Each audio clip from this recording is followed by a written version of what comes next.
and welcome to the build-up from RamsTV. Derby County are back in action this lunchtime. The Rams getting back underway at Oxford United in one of 3 lunchtime games. Oxford, like Derby, yet to win at home in the Championship so far this season. More on the game in a moment. First, a bit of news that broke last night.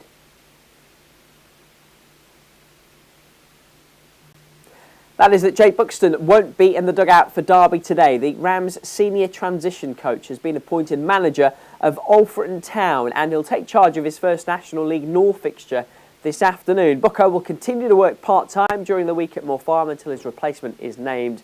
He, of course, spent 7 years with the Rams as a player and returned to the club 4 years ago as a coach. And we, of course, wish Bucko all the very best at Alfreton. More on today's game in a moment, but let's get a check on how the Championship is looking coming out of the international break. Yeah, just in case you've switched off for the past fortnight, Middlesbrough went back to the top of the table last night. They and Coventry have really set the standard so far. Leicester faring well, while the rest of the top 6 may be a bit of a surprise at this stage, with Preston, Stoke and Queen's Park Rangers all in there. Big surprise at the bottom of the table. Who expected Sheffield United to have lost 8 out of 9 so far? Sheffield Wednesday were expected to be down there, with today's opponents for Derby, Oxford, making up the bottom 3.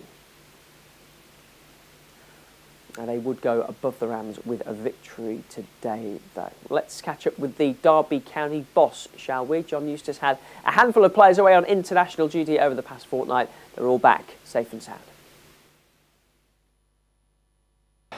Yeah, they have. We're just waiting on Patrick to come back. He'll be arriving with us this afternoon, so we'll see how he is. But I don't think there's been that many minutes with the players that have gone away, which is good for us.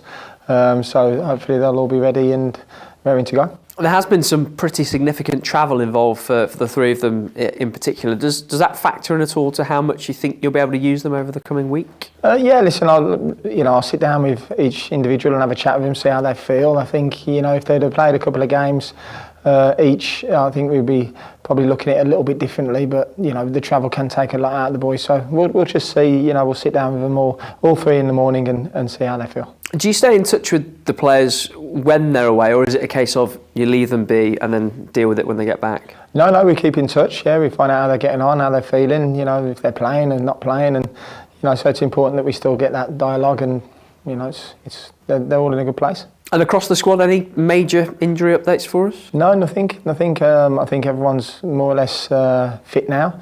It's great to see Curtis training with us every day and pushing the rest of the group. He's a true leader and he's a great professional, so it's great to have him in the group, and we're pleased that he's back training. Just on Curtis, in a slightly tricky situation, I suppose, with not being in the squad until at least January, but he's the sort of perfect character, I suppose, to deal with that. Yeah, but I think it's important also that we protect him. He's had a serious knee injury. Obviously we're pushing him in pre-season and he broke down. So, he's got a couple of months now just to build up his fitness, enjoy training with the group, with no pressure, and let's see where he is in January. You go from a weekend off to 3 games in 8 days this week. What's been the focus of the work as you get ready for this next block of games? I just think continue the good work that we've been doing up to now. It's important that we keep believing in the process, and I think the performances in the last 3 or 4 games have certainly highlighted that. So we've just got to keep going. The boys are in a really good place, and we've got 3 real challenging games coming up, but we're looking forward to them. Yeah, back-to-back home games to come. Oxford United first at the weekend. What have been impressions of them so far? They're very solid. Obviously Gary has managed here. He's played here. I've got utmost respect for him. His teams are always very hard to play against, very well organised, and we know it's going to be a difficult game. And it's a game that we're really looking forward to. We want to continue all the good work that we've been doing of late, and it gives us a good opportunity to do that. That's Derby boss John Eustace, and as he mentioned there, his opposite number today is another former Derby manager and player. Gary Rowett kept Oxford in the Championship last season. Appointed in December, a 9-match unbeaten run from Boxing Day to February turned out to be enough to keep them up. There hasn't been a massive overhaul to the playing squad this summer. Belgian midfielder Brian de Keersmaker, one of just 2 permanent signings, and it has been a slow start. A 3-1 win at Bristol City, their only win so far. They've picked up just 2 points at home.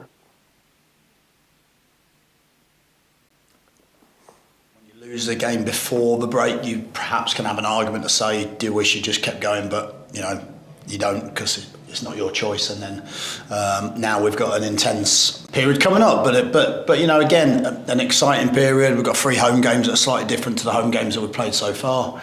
A couple of different types of away games as well in that, and then finishing in sort of West Brom. So I think there's definitely opportunities to try and build our performances and hopefully turn those performances into sort of a better points total, really. Is it a new start, or is it a continuation? Would we see a continuation of what you were building before the break?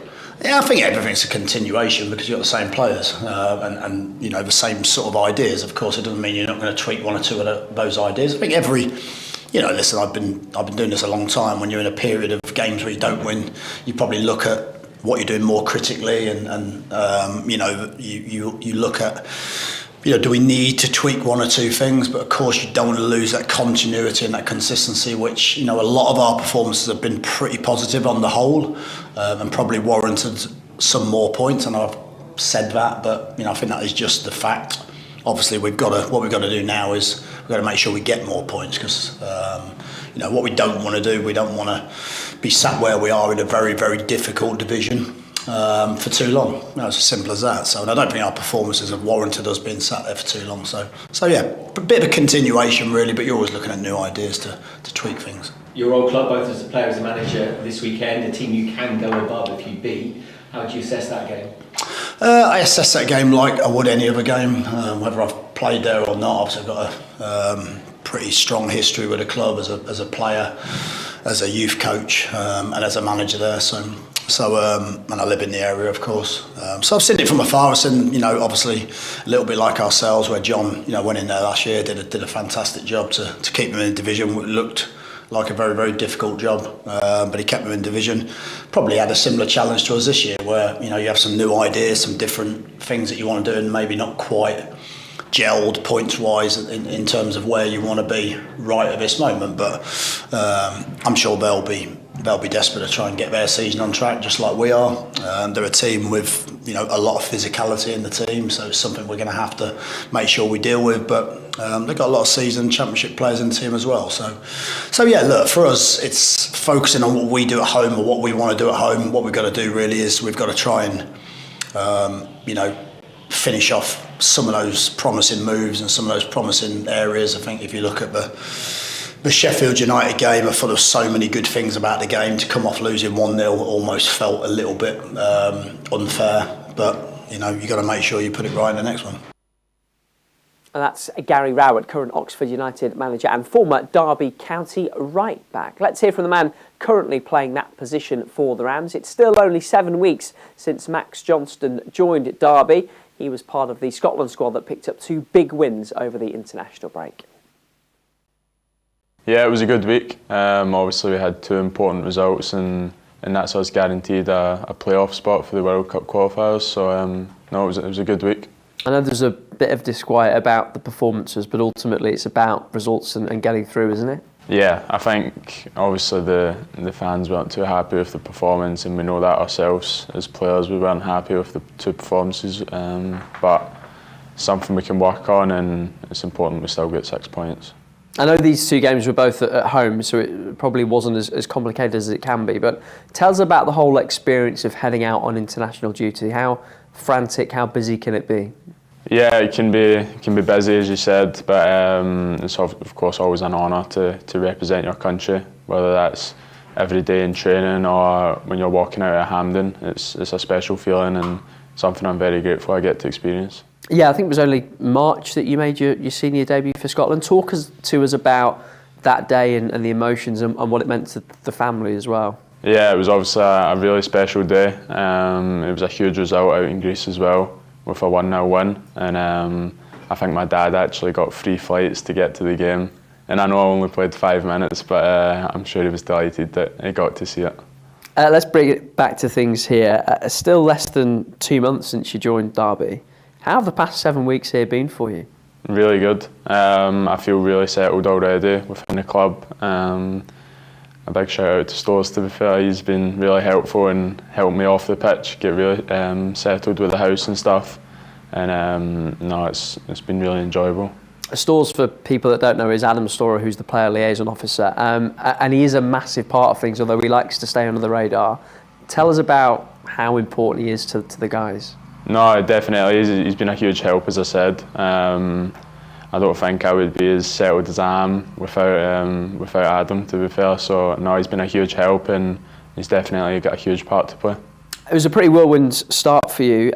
You were in the building for what, a day properly before your debut at Ipswich. How was that for you? Good. Obviously you're getting thrown in straight away, but you wouldn't have it any other way. That's what you want to do. You want to be involved. You want to play football, and no, I was grateful that I got the chance to go in straight away. And what have you made of the Championship so far, and what adjustments have you had to make, if any? Yeah, obviously it's a really tough league. One thing I've noticed is every team is a strong team. Every opponent you come up against is good players, so no, it's something I've really enjoyed.